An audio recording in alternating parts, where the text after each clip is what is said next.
Chapter 1. The father everyone underestimated. The first time Adrian Hale called me powerless in front of my daughter, I let him. That was harder than it sounds. He stood in the center of North Star Resonance Academy's training arena with one hand raised, blue-white energy moving between his fingers, while my 16-year-old daughter Lily tried to keep her footing 10 yards away. Around us, parents applauded from cushioned seats. Faculty watched from elevated platforms. North Star's fall exhibition was supposed to demonstrate student control. Adrian had stopped demonstrating control several attacks ago. "Come on, Mercer," he said. "You're supposed to be good at defense."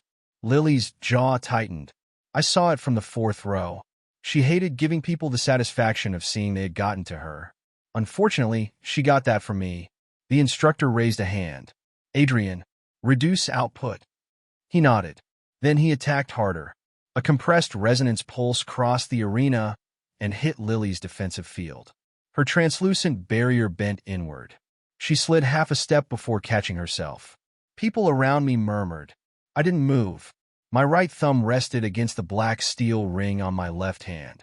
For 8 years, that ring had helped me live as Daniel Mercer, precision machinist, widower, single father, and officially non-resident citizen.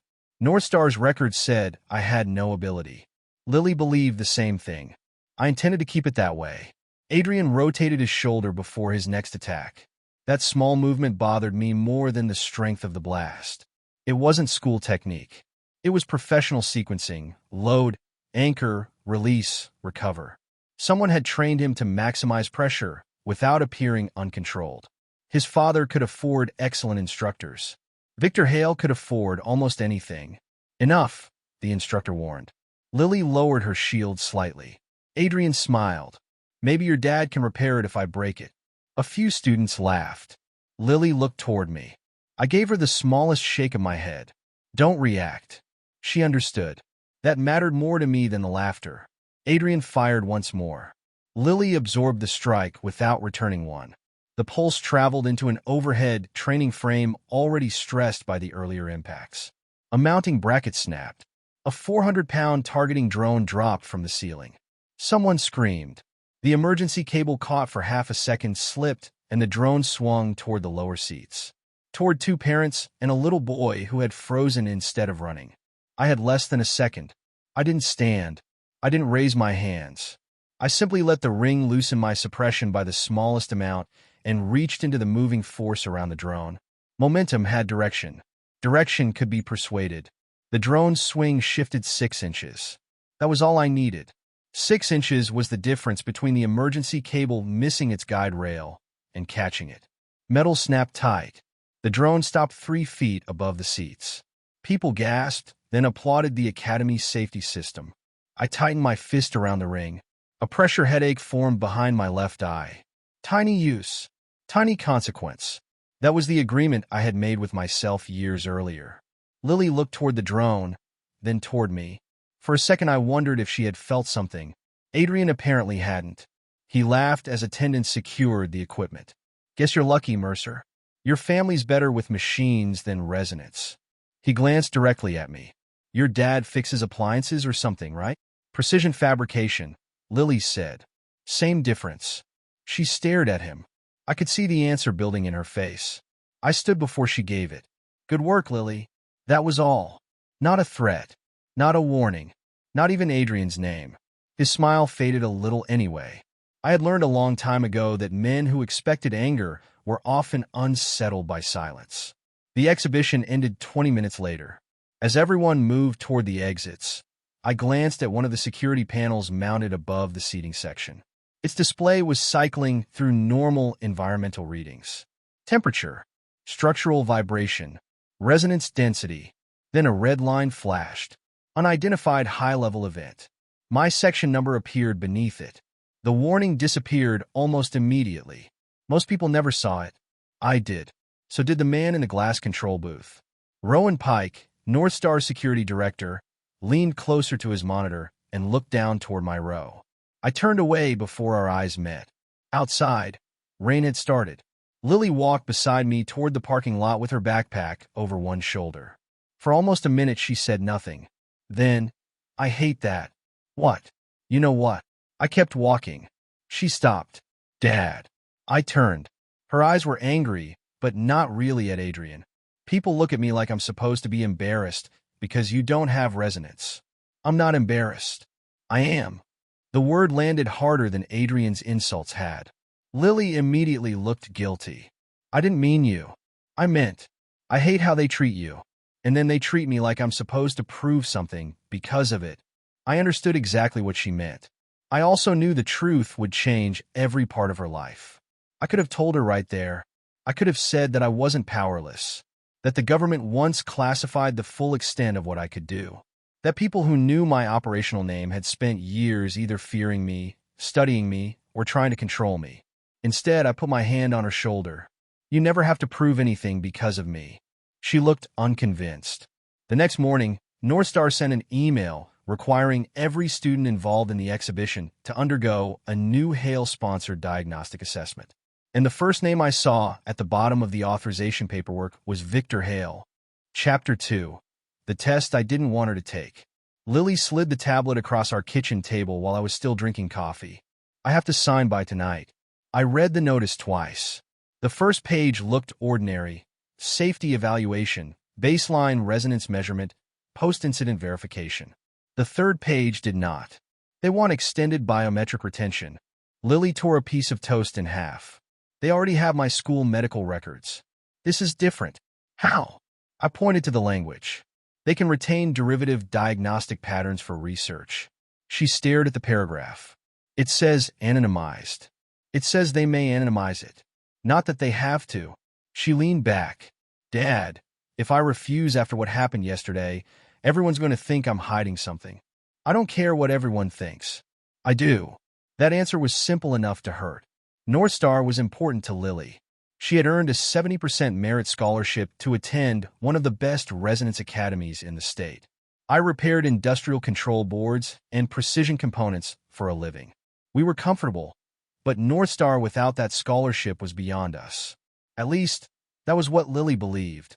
More importantly, she had earned her place. I didn't want my fear taking it from her. Let me review everything first, I said. She exhaled. That means no. It means what I said. You always do that. Do what? Tell me to trust you instead of explaining why. I had no answer that wouldn't prove her point. At Mercer Repair and Fabrication later that morning, I enlarged the diagnostic form on my office screen. The Hale Vector Systems logo sat in the corner. Under the testing protocol was a calibration sequence. I read it once. Then again. The shop around me seemed to disappear. The numbering convention had changed. The software generation had changed. But the architecture underneath it hadn't. I had seen something like it 8 years earlier at Blackridge. I printed the page and locked it in my desk.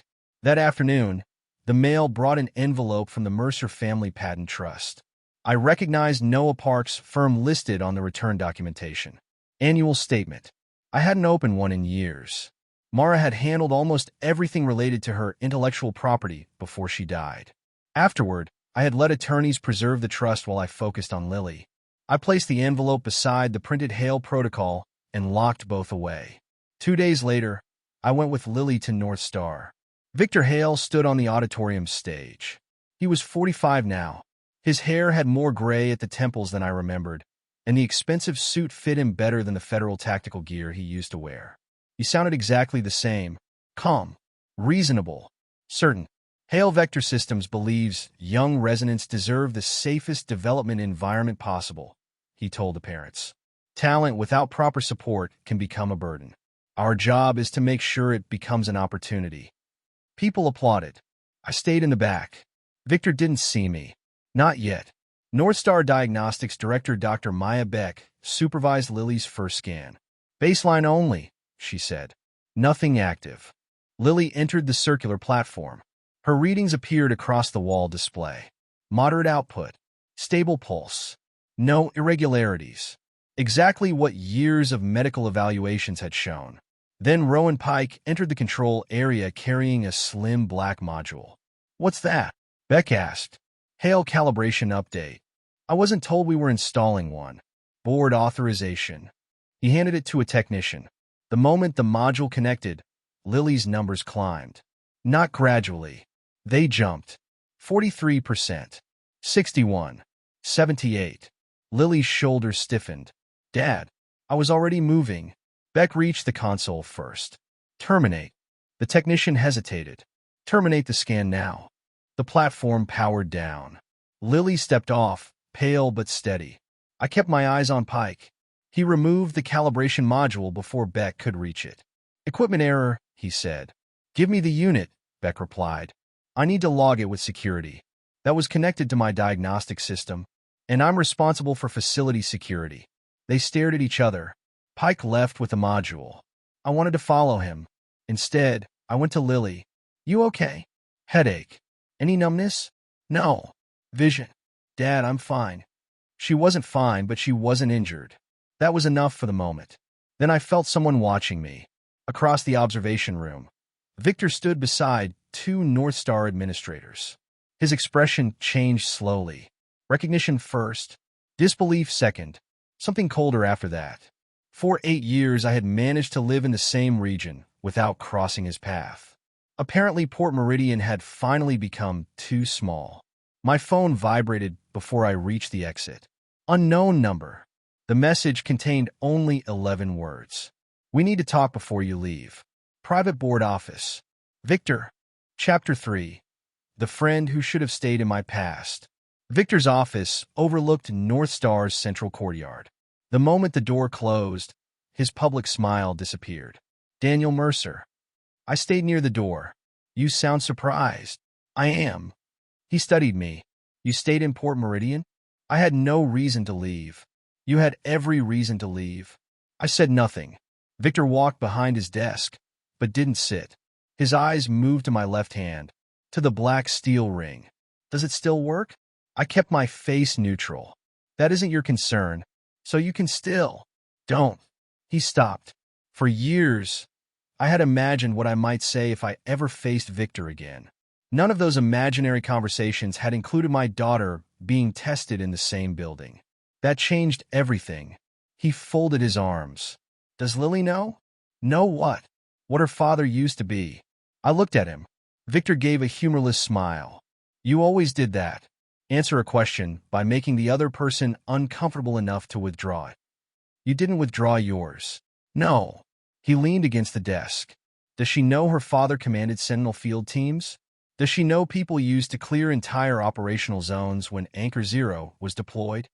My jaw tightened. Leave her out of this.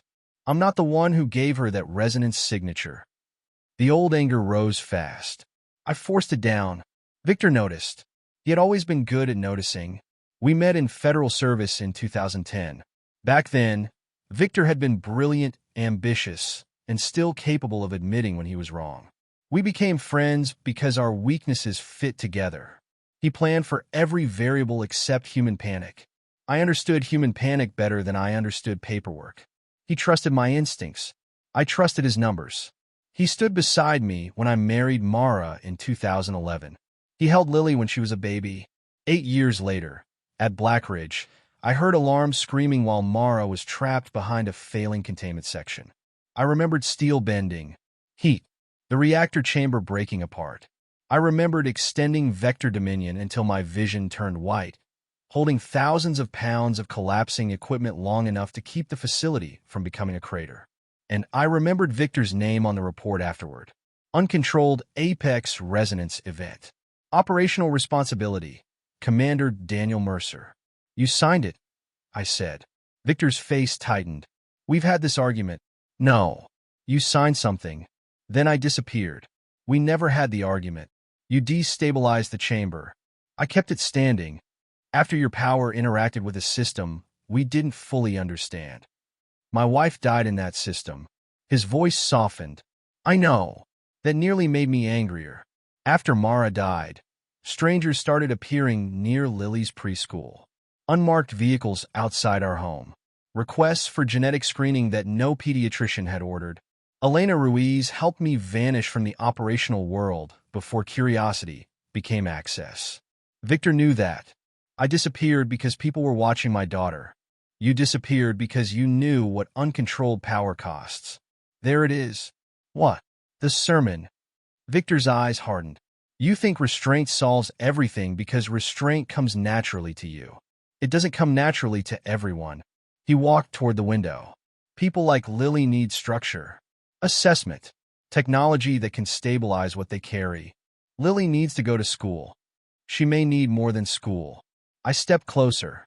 Don't put your hands on my daughter. Nobody is putting hands on anyone. You know what I mean? Victor turned.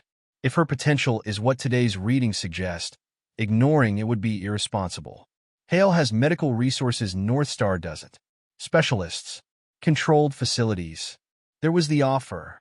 Protection with a lock hidden inside it. I'm not interested. You should be. I headed for the door. A framed commendation on his wall stopped me. Blackridge Response Meritorious Service. Victor Hale. He had accepted a medal for surviving the catastrophe he helped blame on me. I looked at him. He followed my gaze.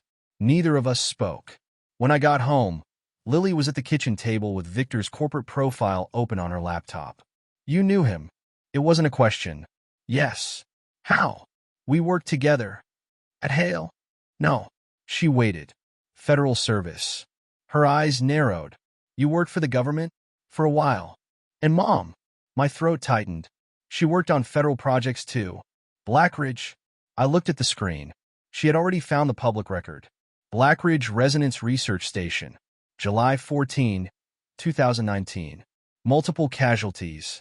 Mara Mercer among them. Victor was my friend, I said. Was. What happened? I could have told her. Instead I said, it's complicated. Lily closed the laptop. Of course it is. 2 days later, I received North Star's emergency notification while I was halfway through repairing a control board. Lily had been involved in a serious resonance incident. Chapter 4. They turned my daughter into the danger. By the time I reached North Star, a video of my daughter had already been uploaded thousands of times. It showed Lily standing in a damaged training room with her hands raised. A wave of pale resonance expanded around her. 3 students stumbled backward. A training panel shattered. The clip ended. 7 seconds. That was enough for strangers to decide she was dangerous. I found her in an administrative conference room. She stood the moment I entered. I didn't attack anyone. I know. You haven't even heard what happened. I know you. Her shoulders dropped slightly. That was when I realized nobody else in that room had said those words to her. A North Star administrator cleared his throat. Mr. Mercer, Lily experienced an uncontrolled defensive release. Lily turned toward him. It wasn't uncontrolled. Please let us finish. I looked at the tablet containing the circulating video. What happened before the recording? The administrator hesitated. This is the footage we received. That wasn't my question. Lily answered. Adrian kept hitting my shield. How many times? I don't know. 6? Maybe 7. The instructor in the corner shifted uncomfortably. I told Mr. Hale to reduce intensity. And he initially complied. Lily gave him a look. No, he didn't. She explained the rest. Adrian kept escalating. A student near the boundary tripped when one of the impacts shook the floor. Then Adrian released another strike directly toward Lily. The fallen student was between them. Lily reacted. Her harmonic field expanded around both of them, absorbed Adrian's incoming energy, and redistributed it outward. That was what the 7-second clip showed. Not an attack. Protection. Where's the full recording? I asked. Rowan Pike was standing beside the door. Security review. I want to see it. Not while the investigation is active. I picked up the tablet again. The visible timestamp started at 14:23 and 38 seconds. North Star training sessions were recorded continuously. I asked the instructor when Adrian's first escalation began. He checked his notes. Approximately 14:23 and 19 seconds. Someone had removed exactly the portion that showed what Lily reacted to. I walked into the damaged training room before Pike could object. One section of flooring had a dark crystalline residue embedded near the edge. I crouched. I had seen that residue before. Not at school. Professional amplification equipment sometimes used a resonance-dense compound to increase output efficiency under controlled conditions. It was banned in student systems because exposure could distort developing signatures. Pike came behind me. Mr. Mercer, you can't be in here. What amplifier was used? He stopped. No amplifier was used. I pointed at the floor. Then what caused that? His expression didn't change. I'm not a materials specialist. I am. That wasn't entirely true. I was more than that. But it was enough. Later, while Lily signed her temporary suspension paperwork, Dr. Beck passed close beside me. She didn't look directly at me. Our system logged an external amplification event 11 seconds before her field expanded. I kept my voice low. Source? I don't know. Does Pike? Her pause answered more than her words. He restricted diagnostic access after the incident. Victor appeared by video conference during the disciplinary review. His tone was measured. Lily's welfare must remain the priority. Temporary limitations shouldn't be interpreted as punishment. He looked through the camera, as though he were speaking directly to me. Their protection. There was that word again. Protection. By evening, Lily was suspended from practical training. The edited clip had spread beyond the academy. People called her unstable, privileged, dangerous. One post described me as a negligent father who had refused to get his daughter appropriate resonance treatment. Lily read that one. I took her phone away gently. Stop looking. They're lying. I know. They weren't there. I know. Her eyes filled, but she refused to cry. Why is Adrian allowed to stay in class? I had no answer that would help.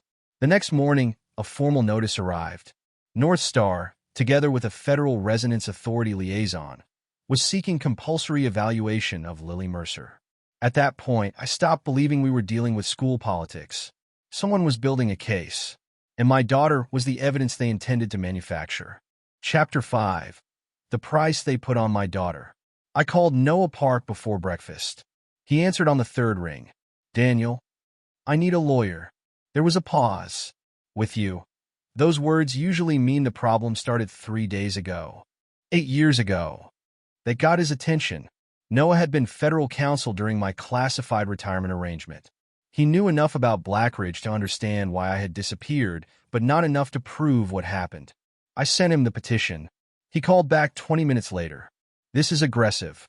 How aggressive? For a 16-year-old with no intentional violence history? Extremely. He explained that compulsory resonance assessments existed for legitimate reasons. A developing ability could endanger the child or others. But North Star was relying on edited video, one questionable diagnostic spike, and internal statements portraying me as uncooperative. They're trying to convert uncertainty into risk, Noah said. Victor contacted me that afternoon. He wanted to meet at Hale Vector Systems headquarters. Noah told me not to go alone. I told him I wouldn't sign anything. That wasn't what I said. I know. Victor's office at Hale headquarters occupied most of the top floor. He had an agreement waiting on the table when I arrived. I'm offering a solution. I opened it. A $2.5 million Karen Education Trust for Lily. Specialized training. Medical monitoring. Guaranteed university funding. Private instructors. It sounded generous until I reached the research provisions. Hale would gain access to Lily's biometric patterns and any derivative discoveries created from studying her resonance. I closed the agreement. No, you haven't finished reading. I finished. Daniel, $2.5 million secures her future. She already has a future. You own a repair shop. There was no insult in his tone. That made it worse. You think this is about money? I asked. I think refusing resources because you hate me is irresponsible. I don't hate you enough to make bad decisions. Victor's jaw shifted. He came around the table. Hale is finalizing a $620 million federal infrastructure proposal. I looked at him. He continued. The new stabilization network can prevent resonance cascade failures in public systems. Transportation, energy, emergency response. And Lily? Her harmonic field absorbs and redistributes energy without permanent degradation. If we understand it, we can validate designs that would protect millions. There it was. Not fear. Need. You need her data for the contract. I need proof the architecture works. She's 16. She would be monitored. Still 16. Victor exhaled. You're doing the same thing you did before Blackridge. Assuming individual restraint is enough. And you're doing what you always did. Deciding consent becomes inconvenient when you believe your goal is important. His eyes hardened. I left the agreement and signed. At home that night, Noah's preliminary paperwork sat on the dining table while I took a call in the garage. When I returned, Lily was holding one page. Federal Resonance Exemption? I stopped. She looked from the paper to me. This has your name. Yes. It says sealed operational classification. Yes. You told me you weren't resonant. I chose my words carefully. I told you I wasn't registered with an active ability. That is not the same thing. No. Her face changed. Not anger at first. Recognition. She was finally seeing the shape of years of careful wording. You have resonance. I didn't answer quickly enough. Oh my God. Lily. How long? I worked around powerful resonance in federal service. That's not what I asked. I know. Do you have power? I looked at my daughter and did what I had done too many times. I gave her part of the truth. My history is complicated. She laughed once, without humor. There it is again. I'm trying to protect you. From what? I stayed silent. Do you even hear yourself? Lily. No. You expect me to believe you every time something bad happens, but you won't tell me why. She pushed the paperwork toward me. You trust your secrets more than you trust me. Then she walked upstairs. I stood alone in the kitchen. My phone rang. Noah. The hearing's tomorrow morning, he said. They formally file. I looked toward the stairs. For 8 years, I had believed hiding my past kept danger away from Lily. Now my silence was being used against both of us. And I still convinced myself I could fix it without revealing everything. Chapter 6. The day they took her from me. The emergency review office was designed to feel neutral. Gray walls. No raised judge's bench. No flags large enough to make anyone nervous. That didn't make it feel less like a courtroom when someone was deciding whether my daughter could come home with me. Noah presented first. Lily Mercer has no history of intentional violence, no criminal record, no prior dangerous resonance finding, and no documented uncontrolled event before Northstar's recent equipment anomalies. Northstar's counsel responded with the viral footage. The abnormal diagnostic scan. Statements calling me evasive. They framed my refusal to sign Hale's research agreement as resistance to proper treatment. Victor did not appear. That was deliberate. He wanted the process to look independent. The reviewer turned to me. Mr. Mercer, portions of your federal history are sealed at a classification level highly unusual for a civilian guardian. Noah leaned toward me. I knew what he was thinking. We could request controlled disclosure. We could blow the door open. Then I remembered 2019. The sedan outside Lily's preschool 3 days in a row. The stranger who somehow knew her pediatric appointment time. The sealed recommendation Elena had made afterward. Reduce exposure. Sever operational associations. Protect dependent minor. I'm not waiving classification, I said. Northstar's counsel immediately used it. We cannot assess whether Mr. Mercer's history itself presents inherited or environmental risk. Lily looked at me. She didn't say anything. She didn't have to. Once again, she watched me choose secrecy. The reviewer did not grant Northstar everything it wanted. Instead, she ordered a limited 72-hour secure assessment. No experimental procedures. No permanent transfer of custody. Supervised contact. Medical monitoring. Temporary physical placement at Northstar's secure assessment wing. 72 hours. People said that as though 3 days were nothing. Before Lily was transported, Northstar staff returned the personal items they had removed for intake. Her silver medical bracelet lay in a clear evidence pouch. I took it out and fastened it around her wrist myself. Mara had given it to her when she was little. At least, that was what I had always told Lily. Remember the routine, I said. She looked exhausted. Dad. 3 taps. She tapped her thumb 3 times with her index finger. 2 breaths. She breathed in slowly. Then out. Again. I had taught it to her when she was 6 and afraid of thunderstorms. Later, we used it before school performances, medical exams, and anything else that made her thoughts run faster than her judgment. She looked at me. Are you going to tell me the truth when this is over? I wanted to say yes. Instead, I said, I'm going to get you home. Her expression closed. That was not the promise she asked for. The secure transport doors opened. Lily stepped inside. I almost followed. A staff member raised a hand. Mr. Mercer. The doors closed between us. For a few seconds, I watched my own reflection in the dark glass. 42 years old. Shop jacket. Gray at the temples. Black ring. Ordinary father. The identity I had built so carefully looked useless. Outside, reporters had gathered. I heard questions about my sealed record, about Lily's violent event, about why I had refused Hale-sponsored care. Noah walked beside me without answering. When we reached the parking structure, he stopped. You can't out-silence this anymore. I looked at him. He wasn't criticizing me. He was stating a fact. I know. That evening I didn't go home. I returned to Mercer Repair and Fabrication. The shop was dark.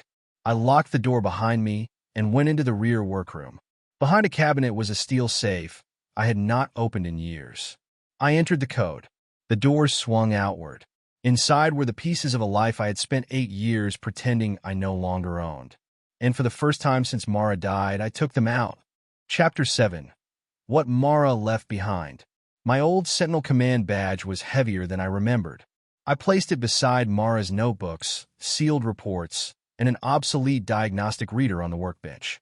The badge still carried my name, Commander Daniel Mercer.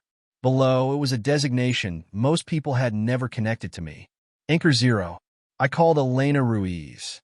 It had been almost 3 years since we had spoken. She answered with, "Tell me Lily is safe. She's in North Star Secure Assessment." Silence. Then, "Victor." "Yes." I explained enough. The diagnostic spike. The edited footage. The compulsory order. When I finished, Elena said, "If we reopen Blackridge formally, your anonymity is over. Victor already found us. I need you to understand the difference between one man knowing and the record becoming active." "I understand. Do you?" I looked at Lily's empty chair near my workbench. Victor reached my daughter. Elena stopped arguing. I spent the next hour comparing Mara's old notebooks to Lily's North Star diagnostic report. Mara's notes were dense. Equations, engineering shorthand, personal reminders. Then I noticed a symbol beside several old references. 2 interlocking squares. Beside one she had written, "Dual custody required." Something about it bothered me. Then I remembered Mara sitting at our kitchen table a few weeks before Blackridge, working on Lily's silver bracelet. Lily had been 8. "What are you doing?" I had asked. "Fixing the clasp." I had believed her. I accessed Lily's historical medical archive. The bracelet had once been scanned before an MRI procedure. I enlarged the image. Inside the clasp was a thin ceramic wafer, too deliberate to be structural. I called Noah, because North Star had logged the bracelet during Lily's intake. Removing or altering it now could create an evidence problem. Noah secured temporary access under an evidence preservation request. 3 hours later, the bracelet sat sealed on my workbench while Elena watched through an encrypted federal connection. I extracted the digital key without damaging the wafer. It wasn't complete. Dual custody. I looked at my command badge. Mara had designed parts of Sentinel's secure authentication architecture. I opened the rear plate. A second key was embedded inside. When the 2 signatures combined, an encrypted directory appeared on the diagnostic reader. Blackridge Ledger. My hands stopped moving. 8 years. Mara had left me proof for 8 years, and I had been too afraid to look closely enough. I opened the first authenticated file. July 14, 2019. Original telemetry. Power routing commands. Authorization signatures. At 14 minutes before the catastrophic event, a stabilization path had been diverted away from Mara's approved design. Authorization owner. V. Hale. I stared at it. The next file showed an external transfer of prototype architecture. Destination linked to a storage node controlled by a private development entity Victor later folded into Hale Vector Systems. Then I found Mara's shutdown request. Safety margin compromised. Terminate test. Victor's authorization overrode it. Continue controlled sequence. I had imagined betrayal many times. Imagination was easier. Facts had timestamps. Facts had hashes. Facts showed the exact moment a man I trusted decided my wife's warning mattered less than his experiment. I stood so abruptly the chair fell backward. Elena's voice came through the speaker. Daniel. He knew. I see it. He knew she wanted the test stopped. Daniel. I could be at Hale headquarters in 12 minutes. And then what? I said nothing. Scare him? Elena asked. Break something? Give him a reason to claim the evidence came from an unstable Apex operator with a personal grievance. My fists tightened. He killed Mara. No. Be precise. His unauthorized actions created the unsafe condition. We don't yet have evidence he intended her death. She was right. I hated that she was right. I sat again. Then I compared Victor's old authorization structure with the Northstar calibration code. The newer system used different software, but one engineering fingerprint remained. A recursive stabilization branch Mara had specifically rejected at Blackridge. Pike's equipment wasn't just similar. It descended from Victor's unauthorized architecture. The present wasn't separate from the past. It was the same decision, 8 years later. Use people without their informed consent. Control the data. Control the story afterward. Copy everything, Elena said. Federal custody immediately. I did. Multiple authenticated copies. Hash verification. Chain of custody logs. No dramatic confrontation. No threats. At 4 in the morning, I called Noah. He answered sleepily. What happened? We're not just challenging Lily's assessment anymore. I looked at Mara's ledger on the screen. We're reopening Blackridge. Chapter 8. I fought back without using my power. By noon on October 12th, my repair shop had become an unofficial war room. Not the kind Victor would have expected. No weapons. No masked operators. No plan to storm anything. Just documents. Noah handled the law. Elena handled federal preservation. I handled the technology. Elena initiated a confidential inspector general request covering both Blackridge and Northstar. Noah filed emergency reconsideration of Lily's assessment order. I prepared a technical affidavit explaining why Northstar's diagnostic results could not be trusted. I left out everything still classified that didn't matter. That was important. For years, I had treated secrecy like a wall. Now I started treating it like what it should have been all along, a boundary. By afternoon, Dr. Beck agreed to meet. She looked tired. I thought we had equipment irregularities. You had deliberate manipulation. I showed her enough of the calibration lineage to prove the concern without exposing the entire federal case. She read silently. Then she said, Pike restricted my access after Lily's training incident. Can you retrieve the raw archive? If he hasn't deleted it, he hadn't. Northstar's main server no longer contained the full training video, but engineering systems created redundant synchronization copies for diagnostic timing. The missing 19 seconds survived there. We watched them together. Adrian struck Lily's shield. Again. Again. The instructor ordered him to lower output. He reached toward his belt. A compact amplifier activated. Then the student near the boundary fell. Adrian released another strike. Lily expanded harmonic field around the student. The rest was the viral clip everyone had seen. Noah leaned back. There's your intent problem. Hardware checkout records gave us more. The amplifier had been removed from restricted storage under a false maintenance code. Rowan Pike's authorization signature was attached. Dr. Beck stared at the record. I signed off on that security structure. You trusted the system, I said. I trusted him. I understood that feeling better than she knew.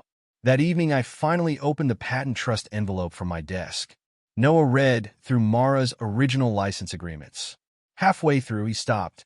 What? He turned the page toward me. Mara had included an ethical use provision. If her stabilization systems were used in non-consensual human experimentation, applicable commercial licenses could be suspended pending review. Hale still uses these? Noah opened 3 current filings. All 3 foundational Mercer-controlled stabilization patents sat under some of Hale Vector Systems' most valuable products. I could have triggered public chaos immediately. Licensing disputes. Investor panic.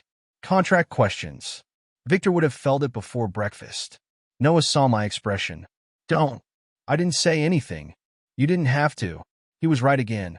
Thousands of people worked at Hale. Engineers. Technicians. Administrative staff. People who had nothing to do with Victor's choices. I didn't want revenge that punished whoever happened to be standing near him. Prepare notice, I said. Don't release it publicly. Noah nodded. That was the moment my plan became clear. Get Lily home. Preserve the evidence. Force independent review. Then let Victor's own decisions do the rest. Elena arranged for a federal team to observe North Star once jurisdiction was cleared. An emergency court review was scheduled for October 15th. For the first time in days, I thought we might get Lily out without the world learning who I had been. Then, on October 14th, Noah called me. Victor moved her final assessment. To when? Tonight. Before the hearing? Yes. He sounded angry now. He's calling it a public stability demonstration. I understood immediately.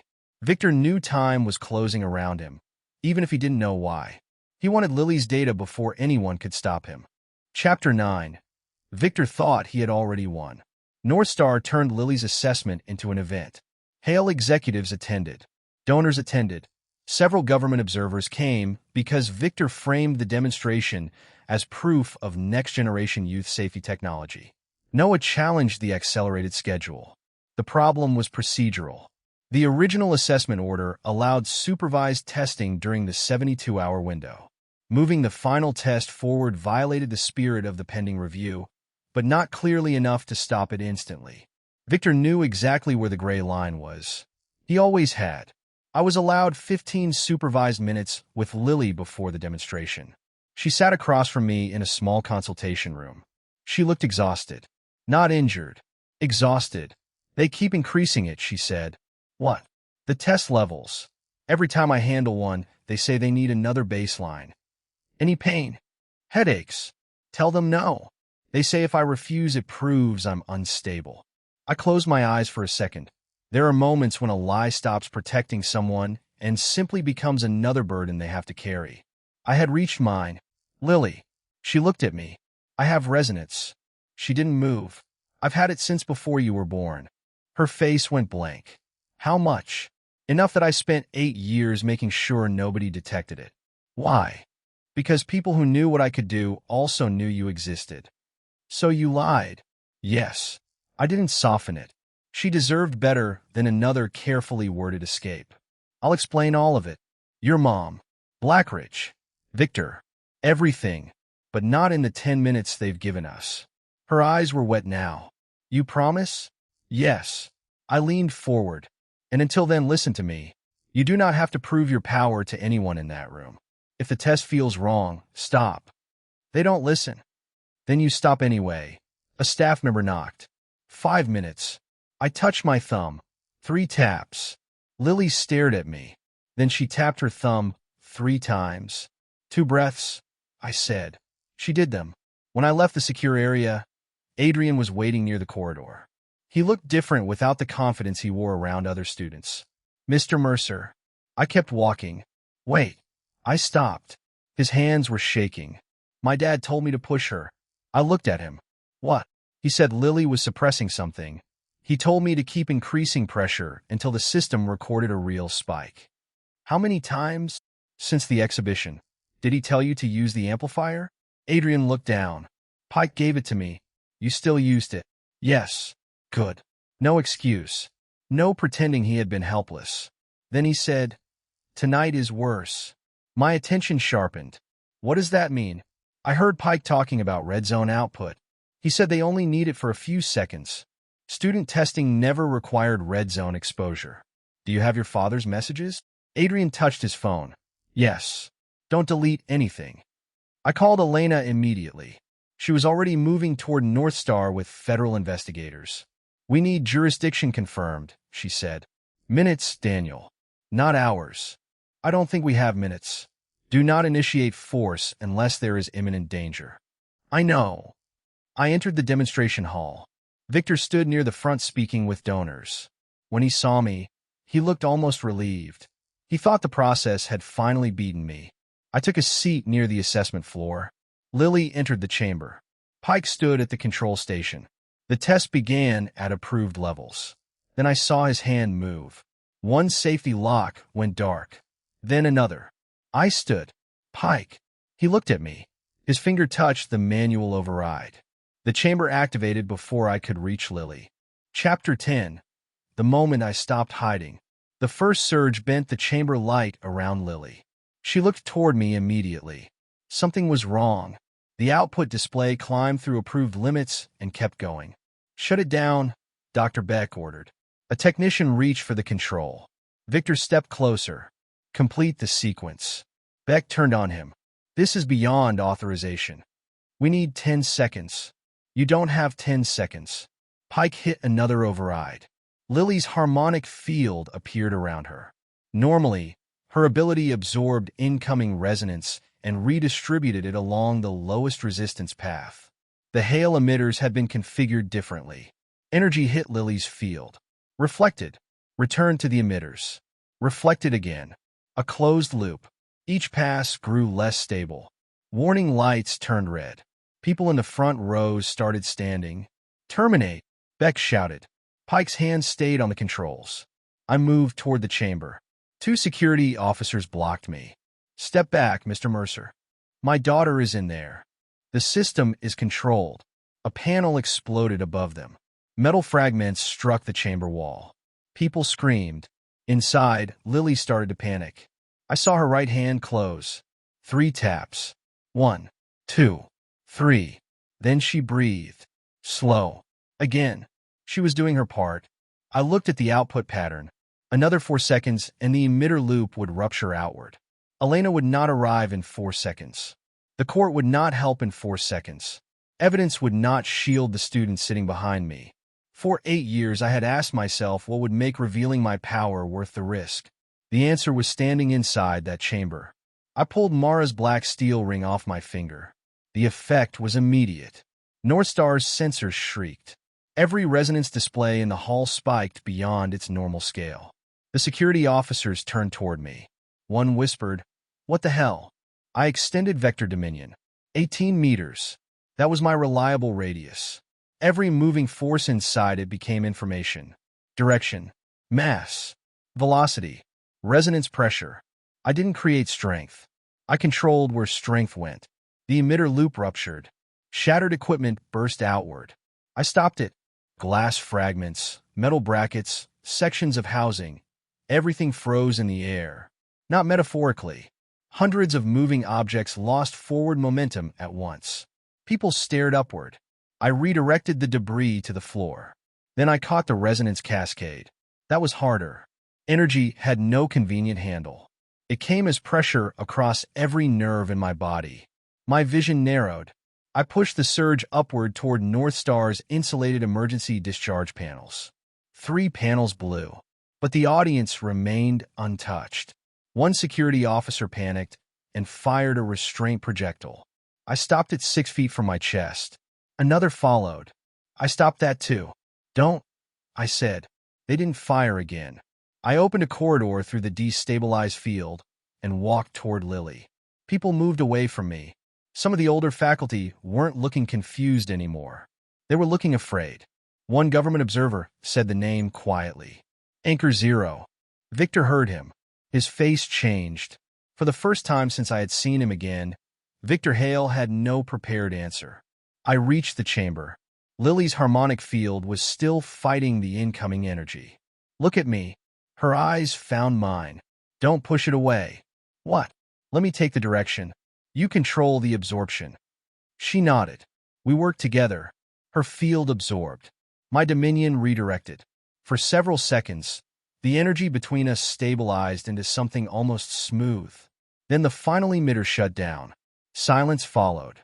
Real silence. Not dramatic silence. The stunned kind where everyone was checking whether they were still alive. My knees nearly gave out. Neurological strain hit like a nail behind my eyes. My left hand shook uncontrollably. Blood warmed my upper lip. Lily caught my arm. "Dad, I'm okay." "You're obviously not." That sounded enough like her that I almost laughed. I looked around. No fatalities. No serious impact injuries. No one crushed by equipment. That was what mattered. Cameras were pointed at me from every direction. My anonymity was gone. I didn't care. The rear doors opened. Federal investigators entered with Elena Ruiz at the front. She took one look at the ruined chamber. then at me. Commander Mercer. Several heads turned. Elena kept walking. Anchor 0. I need you to remain on scene. Lily looked up at me. Anchor 0? I closed my eyes briefly. That explanation was going to take longer than 10 minutes. Chapter 11. What my name really meant. Elena's team secured the control booth before Pike could touch another console. He tried anyway. One investigator physically moved his hand away from the terminal. Sir, step back. Victor recovered faster. He always did. This incident was caused by an unauthorized Apex intervention. Elena turned toward him. No. Victor blinked. No. The entire system is being preserved. Nobody makes causal claims until we have the event log. I watched Mercer interfere with. So did 3 cameras, 6 independent sensors, and approximately 200 witnesses. Victor stopped talking. That was the beginning of the reversal. Not my power. Records. The event log showed the chamber exceeding approved safety limits before I removed my suppression ring. Pike's 2 manual bypasses were recorded. So was Dr. Beck's termination order. So was Victor telling staff to continue. By morning, Pike was detained for formal questioning. I spent several hours under medical observation because my hands would not stop trembling. Lily stayed near me. She asked questions. I gave short answers when I could. Yes, I was Sentinel. Yes, Anchor 0 was me. No, I could not fly. That one almost made her smile. The harder answers came later. With my consent, part of my service record was declassified. It showed that I had served as a Sentinel field commander and that my withdrawal from active service followed a protective security assessment after Blackridge. It did not show a disciplinary finding against me, because there never had been one.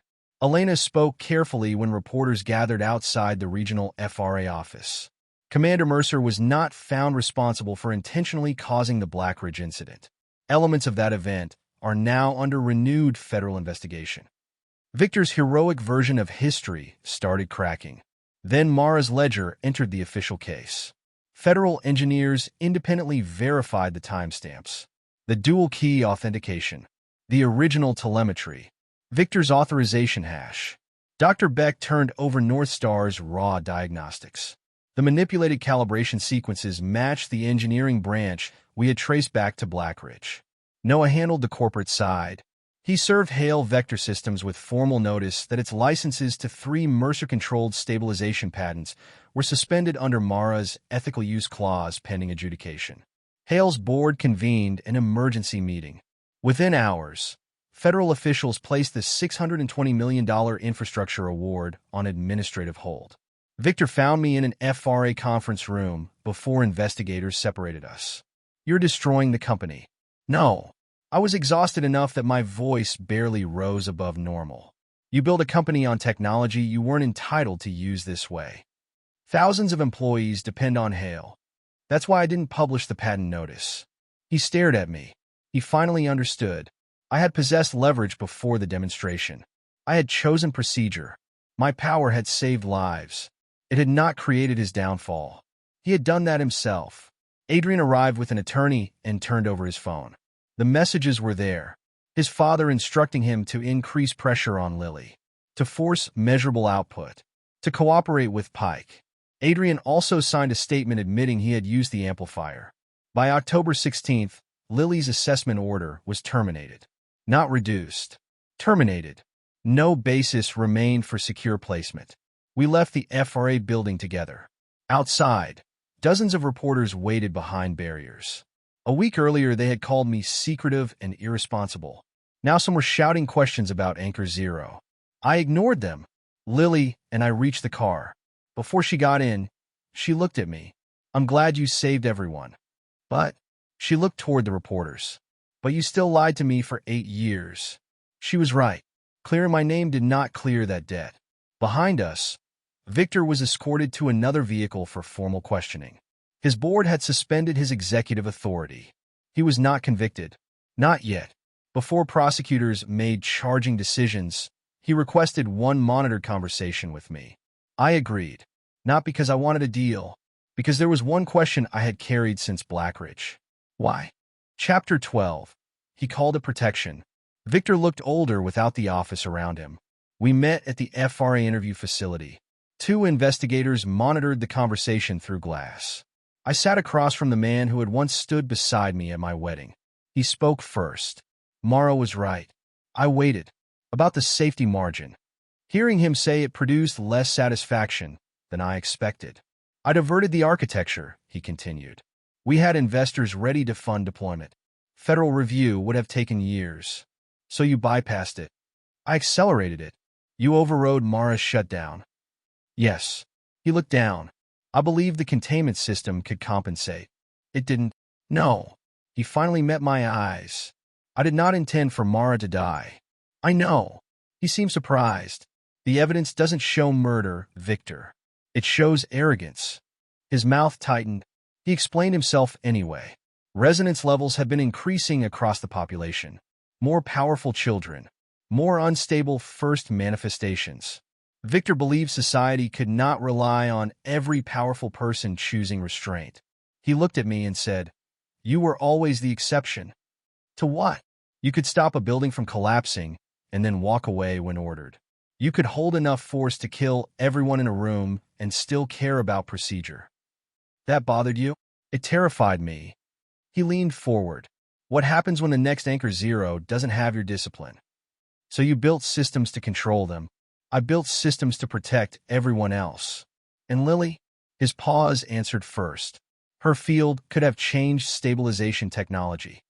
She didn't consent. She's 16. Exactly. You make it sound simple. It is simple. I leaned closer. You kept taking away other people's choices, then calling it protection. Victor looked toward the glass. When Blackridge failed, I panicked. If I admitted what I'd done, the project died. Everything died. Mara was already dead. His face went still. That's the part you never understood. I stood to leave. Daniel. I stopped. Adrian. I turned. He made mistakes because I pushed him. He also made choices. He's 17. I'll tell the truth about the pressure you put on him. Victor relaxed slightly, but I won't lie about what he did. He nodded. Then he made one last request. If the board removes me permanently, Hale could collapse. Help me stay through restructuring. No. Daniel. No. I walked out. Within days, Hale's board removed Victor permanently. Pike was charged separately and began cooperating with investigators. Dr. Beck agreed to help rebuild North Star's testing safeguards. Adrian withdrew from the academy and entered a court-supervised restorative program while continuing to cooperate. Then came the conversation I had delayed longer than any of them. Lily and I sat at our kitchen table. No lawyers. No investigators. No sealed folders between us. I told her everything. Sentinel. Anchor Zero. Vector Dominion. Mara's work. Blackridge. The people who watched her after Mara died. The ring. Why I had suppressed myself. Why I thought silence kept her safe. When I finished, Lily was quiet. Finally, she said, "I understand why you were scared." I almost felt relief. Then she continued, "That doesn't mean you were right. I know. You decided I couldn't handle knowing who my parents were. Yes. You made me think Mom died in an accident you couldn't even talk about. Yes. And every time I asked, you acted like protecting me meant I didn't get a vote." That sentence stayed with me, because I had just told Victor he had spent years doing exactly that. The scale was different. The intention was different. But the flaw underneath, it was uncomfortably familiar. "I'm sorry," I said. She looked at me. "I made myself be specific. I'm sorry I decided what you were allowed to know. I'm sorry I made fear into a rule you had to live under without understanding it." Her eyes filled. "I don't know if I can just forgive that. I'm not asking you to." That mattered. She reached across the table eventually. Not for a hug. Just my hand. We start with no more half answers. No more half answers. Even if you think the truth is scary. Yes.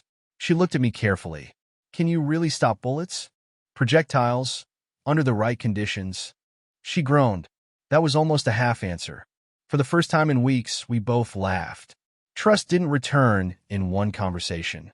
But that night, we finally started rebuilding it with the truth. Chapter 13.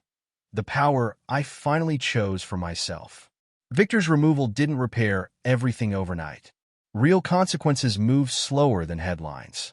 Investigators spent months verifying Blackridge records. Engineers authenticated Mara's ledger independently.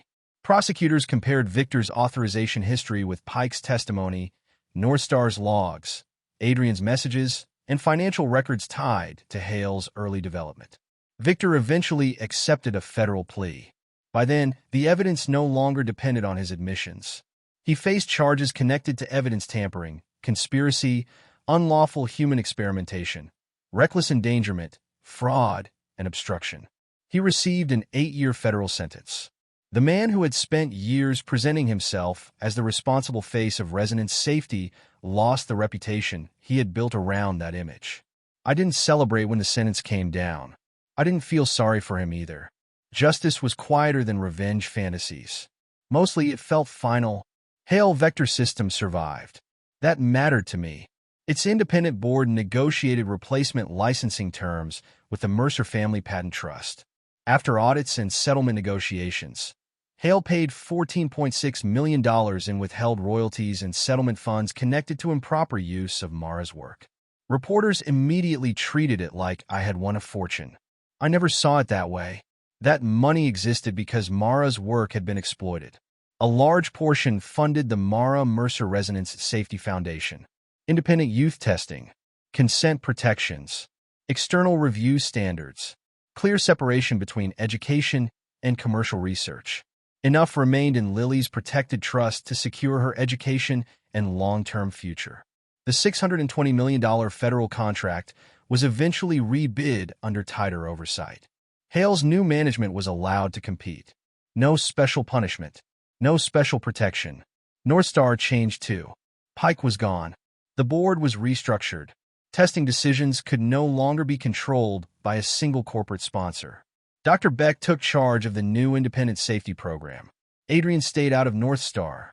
Months later, Lily received a letter from him. He admitted he had wanted his father's approval badly enough to ignore what he was doing to her. He did not ask for forgiveness. Lily read the letter twice. Then she put it away. "Are you going to answer?" I asked. "Maybe." A week later, she sent a short response acknowledging that she had received it. They did not become friends. That was fine.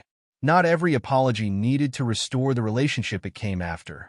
Lily surprised people by choosing to remain at North Star once the reforms were in place.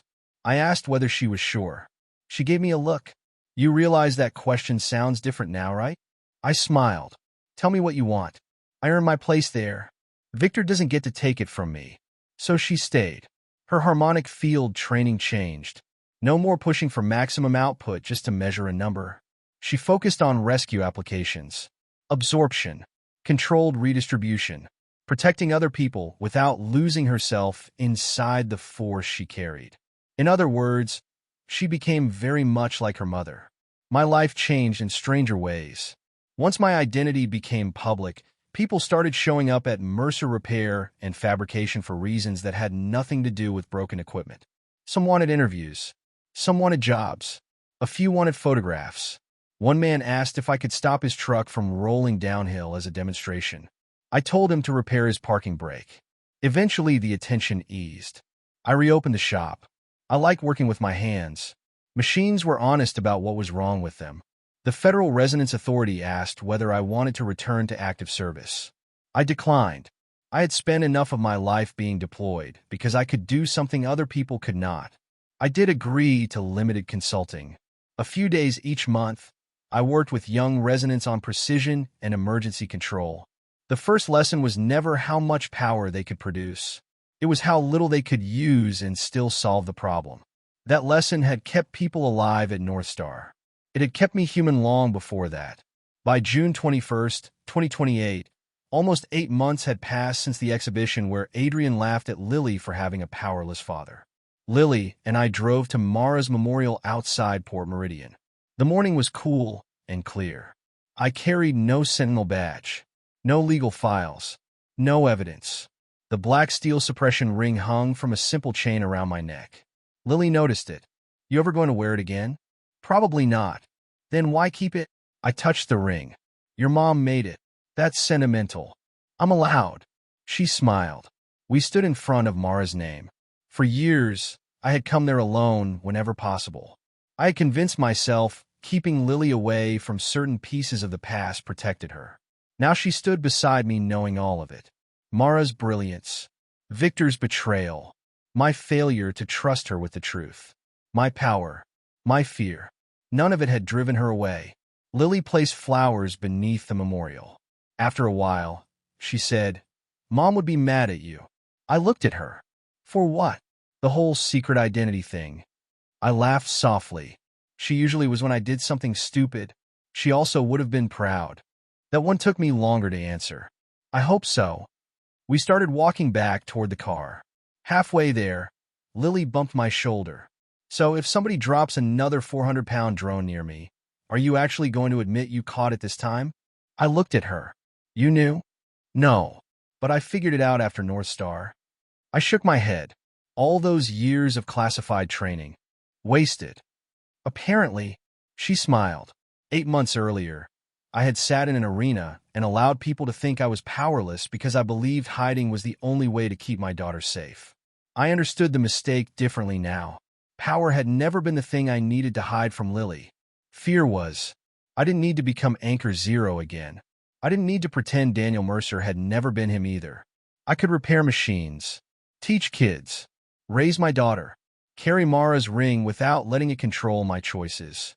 The strongest thing I had done that year wasn't stopping an exploding resonance chamber. It was finally letting Lily know exactly who was standing beside her.